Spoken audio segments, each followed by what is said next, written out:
ازاي تخففي آلام تسنين طفلك؟ طب هو الطفل أصلا بيسنن امتى؟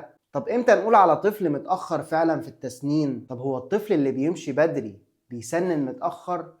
كل الأسئلة دي هنجاوب عليها في الفيديو ده. السلام عليكم، أنا دكتور حسام طبيب أطفال، وهنا بقدم لك معلومة تهمك وتهم طفلك. اشتركوا في القناة، فعلوا زر الجرس، تابعوا الفيديو ده للآخر. والسؤال الأول، إمتى الطفل بيسنن؟ والحقيقة إن مفيش سن معين الأطفال كلها بيبدأ معاها التسنين فيه.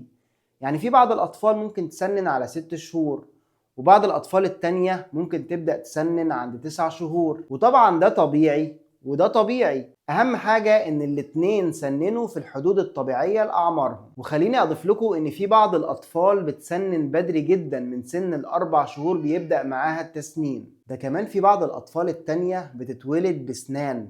عمركم شفتوا طفل كده؟ والسؤال التاني، امتى نقول على طفل متأخر في التسنين؟ والاجابة بكل بساطة، لو طفلك ده تم سن السنة ولسه ما ظهرش عنده سن واحد على الأقل. زمان كنا بنقول إن لازم الطفل يوصل سنة و3 شهور عشان أبدأ أدور على المشكلة، ولكن الكلام الجديد إن الطفل لازم يكمل سنة ويكون طالع له سن على الأقل. أما بقى لو طفلك من الأطفال المتأخرين في التسنين، فأول خطوة بنعملها إن إحنا بنروح نكشف بالطفل، وطبعا الدكتور بيعمل فحص بسيط وممكن يطلب منك شوية تحاليل تعمليهم. والسؤال الثالث، هل الطفل اللي بيمشي بدري بيتأخر في التسنين؟ أكيد سمعتوا كلام من نوع إن المشي هو اللي خد الكالسيوم من السنان ورسبه في عظم الرجلين عشان الطفل يمشي أسرع، ولكن هنا خليني أقولك إن الاتنين ملهمش علاقة ببعض أبدا. يعني ممكن تلاقي طفل سنن بدري ومشي بدري، وطفل تاني سنن متأخر ومشي متأخر، وطفل تالت سنن بدري ومشي متأخر. والتلات حالات اللي قلناهم دول طبيعيين ومفهومش أي مشاكل، فالحاجتين ملهمش علاقة ببعض. أما عن السؤال الرابع اللي كل الأمهات مستنياه، إزاي تخففي آلام تسنين طفلك؟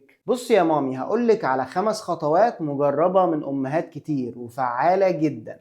الخطوة الأولى، استخدمي لطفلك عضادة سيليكون زي اللي في الصورة دي، واهتمي انك تختاري النوع المصمت اللي مفهوش سوائل من جوه. رقم 2، هاتي لطفلك مش فيدر زي اللي في الصورة دي، بتبقى شبه التتينة كده، بتتفتح وبيتحط فيها قطع فاكهة ساقعة، الطفل بيقعد يعض فيها فبتسكن معاه الآلام دي. رقم 3، دليكي اللثة بتاعت الطفل في حركة دائرية باستخدام صباعك. رقم 4، لو كل اللي فات ده ما نفعش، ادي لطفلك جرعة سيتال أو بروفين شراب. وطبعا لو ما تعرفيش جرعة طفلك سيبيلي عمره ووزنه في التعليقات. رقم 5، ودي عبارة عن لايف هاك كده الأمهات بتستخدمها، وهي استخدام البصل الأخضر لتسكين آلام التسنين. والحقيقة الموضوع فعال جدا. وبس كده، أتمنى تكونوا استفدتوا، ما تقفوش المعلومة عندكم وعرفوا غيركم بيها.